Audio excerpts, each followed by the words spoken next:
जय श्री कृष्णा, जय श्री राधे। दोस्तों, आज की कहानी बहुत ही पावन कहानी है। यह कहानी है एक चिड़िया की महाशिवरात्रि। इस कहानी का जिक्र महापुराण में किया गया है।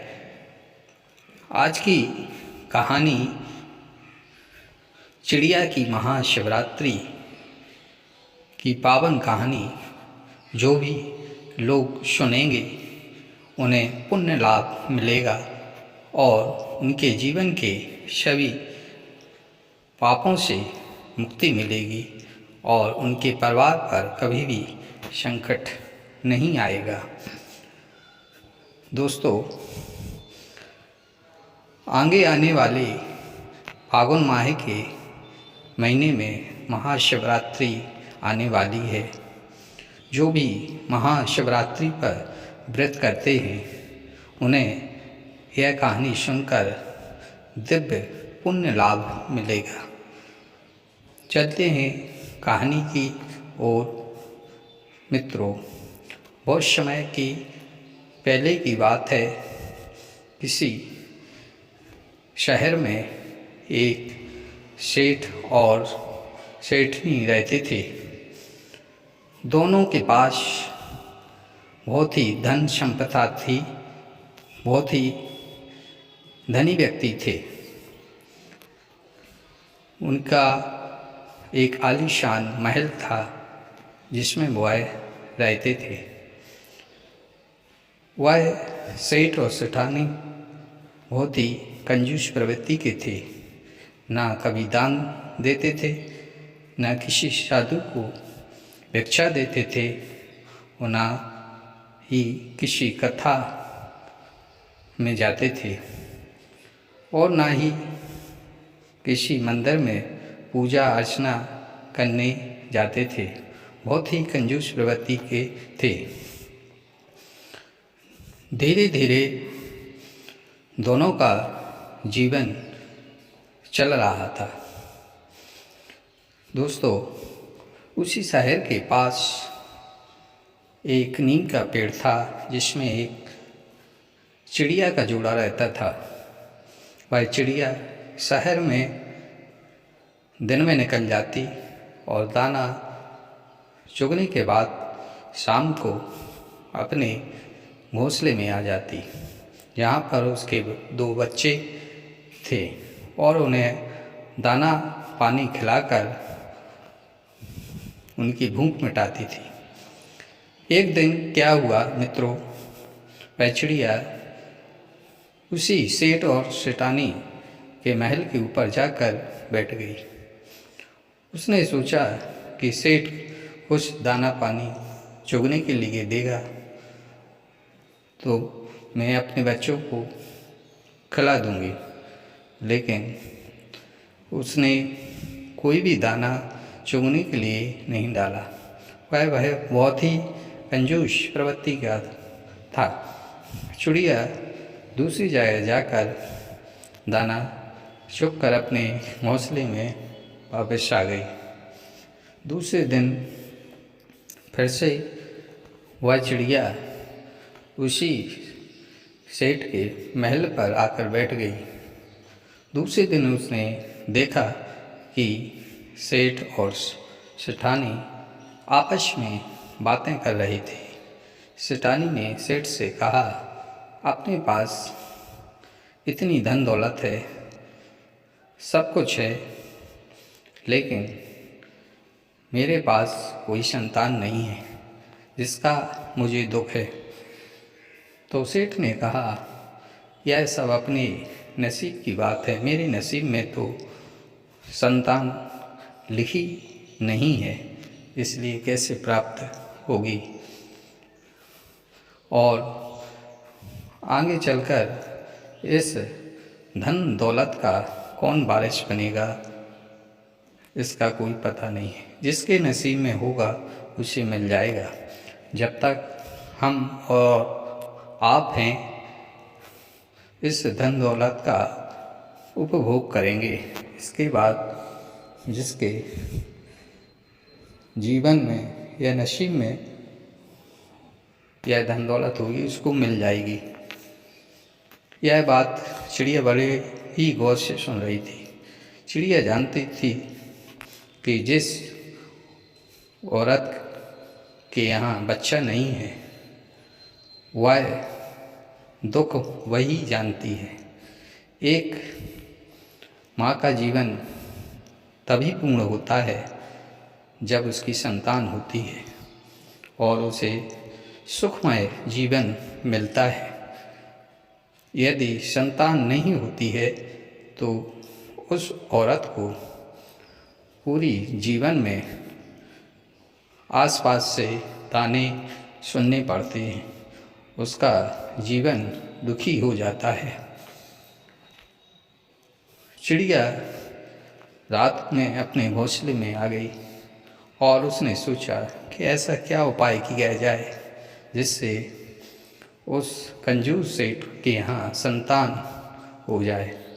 उसने बड़ा विचार विमर्श किया और उसके मन में एक बात आई कि क्यों ना भगवान भोलेनाथ और पार्वती कैलाश पर्वत पर विराजमान है, वहाँ जाया जाए, उन्हीं से प्रार्थना की जाए। अगले दिन उस चिड़िया ने अपने बच्चों को भोजन खिलाकर और अपने साथी से कहा, इन बच्चों की देखभाल करना, मैं एक जगह जा रही हूँ और कुछ दिन में लौटकर आ जाऊँगी। इसके बाद वह चिड़िया हारी थकी कैलाश पर्वत पर पहुंच जाती है। शुरू किया वह सीधे माँ पार्वती के चरणों में गिर जाती है और उसे वह बेहोश हो जाती है। थोड़ी देर बाद उसे जब होश आता है तो माँ पार्वती अपने हाथों में उसे उठा लेती हैं और कहती हैं, हे पुत्री, क्या बात है, किस लिए यहाँ कैलाश पर्वत पर आई हूँ। तो चिड़िया ने कहा कि हे देवी, मेरे शहर में एक कंजूस सेठ रहता है, उसके यहाँ कोई संतान नहीं है, वह बड़ा दुखी है। ऐसा उपाय बताइए जिससे उसके यहाँ एक संतान हो जाए। माँ देवी ने कहा उस चिड़िया से कि भगवान भोलेनाथ थोड़ी देर बाद जब उठ जाएंगे तो उनसे यह बात कहेंगे। थोड़ी देर बाद माँ पार्वती ने भगवान भोलेनाथ को यह बात बताई कि चिड़िया के नगर में एक सेठ रहता है, वह कंजूस प्रवृत्ति का है, ना कोई दान पुण्य करता है, उसके यहाँ कोई संतान नहीं है। ऐसा उपाय बताएं जिससे उसके यहाँ एक संतान की प्राप्ति हो जाए। तो भगवान भोलेनाथ ने माँ पार्वती से कहा कि उसके नसीब में संतान का सुख नहीं है, यह कैसे हो सकता है। उस चिड़िया ने माँ पार्वती से कहा कि भगवान भोलेनाथ ही ऐसा कोई उपाय बताएं जिससे उसके यहाँ एक पुत्र की प्राप्ति हो जाए। तो माँ पार्वती ने पुनः भगवान भोलेनाथ से प्रार्थना की कि आप ही बताएं कैसे पुत्र की प्राप्ति हो सकती है। तो भगवान भोलेनाथ ने कहा कि यदि वह कंजूस सेठ और सेठानी यदि धर्म पुण्य करने लगें और मंदिर जाएं, भक्ति करें, भजन करें, गरीबों की सहायता करें, तो उसके यहाँ एक पुत्र रत्न की प्राप्ति हो जाएगी। लेकिन मेरी एक शर्त है कि यदि वह दान पुण्य नहीं करेगा, भजन नहीं करेगा, भक्ति नहीं करेगा, गरीबों की सहायता नहीं करेगा, तो उसके पुत्र की अल्पायु होगी और वह इस दुनिया से चला जाएगा। इसके बाद चिड़िया कैलाश पर्वत से सीधे वापस अपने घोंसले में आ गई और अगले दिन उसने अपने बच्चों को दाना पानी खिलाया और वह अपने घोंसले में रहने लगी। इसके बाद जब 4 शिवरात्रि निकल गई और 5वीं शिवरात्रि आई तो उस सेठानी के यहाँ 9 माह बाद एक पुत्र रत्न की प्राप्ति हुई। इसके बाद वह सेठ की जो प्रवृत्ति थी, कंजूस प्रवृत्ति, उसमें व्यवहार में कोई अंतर नहीं आया। ना उसने किसी को दान पुण्य किया, ना साधु महात्माओं को भिक्षा दी, ना कोई भक्ति की, ना भजन किया, ना कोई कथा सुनी और ना गरीबों की सहायता की। वो उसी में मस्त रहता था। वह उसकी कंजूस की जो आदत थी, कंजूस प्रवृत्ति की, उसमें कोई सुधार नहीं हुआ। यह चिड़िया सब देखकर बड़ी ही दुविधा में पड़ गई। उसने सोचा कि चलो, मुझे बड़ी खुशी हुई थी कि सेठानी के यहाँ पुत्र रत्न की प्राप्ति हुई थी और वह चिड़िया बहुत खुश थी। लेकिन उस सेठ ने अपने व्यवहार में कुछ भी बदलाव नहीं किया। वो जैसा था वैसा ही बना रहा। चिड़िया बड़ी सोच में पड़ गई कि यदि यह दान पुण्य नहीं करेगा, भक्ति नहीं करेगा, दूसरे लोगों की सहायता नहीं करेगा, तो इसके जो पुत्र रत्न की प्राप्ति हुई है वह अल्पायु होगी और वह कुछ समय बाद मर जाएगा। चिड़िया बड़ी चिंतित हुई। उसने सोचा क्या करना चाहिए। वह पुनः कैलाश पर्वत पर उड़ते उड़ते पहुँची और माँ पार्वती से पुनः प्रार्थना की कि हे देवी माँ, ऐसा उपाय बताइए।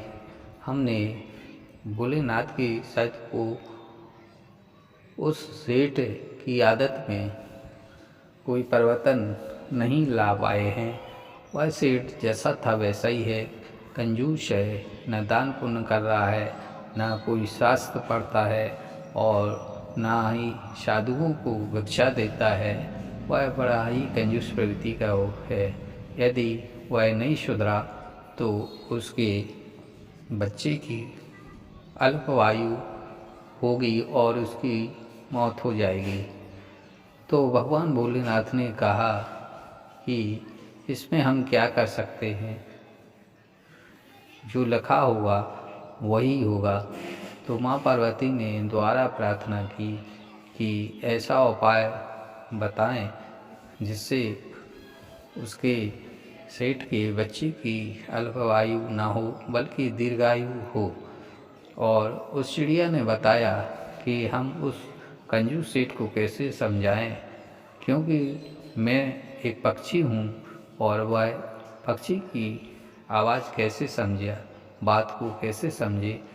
तो भगवान भोलेनाथ ने कहा कि कुछ समय बाद हम पृथ्वी लोक में जाएंगे। इसके बाद चिड़िया कैलाश पर्वत से सीधे अपने शहर में वापस आ गई और अपने घोंसले में रहने लगी।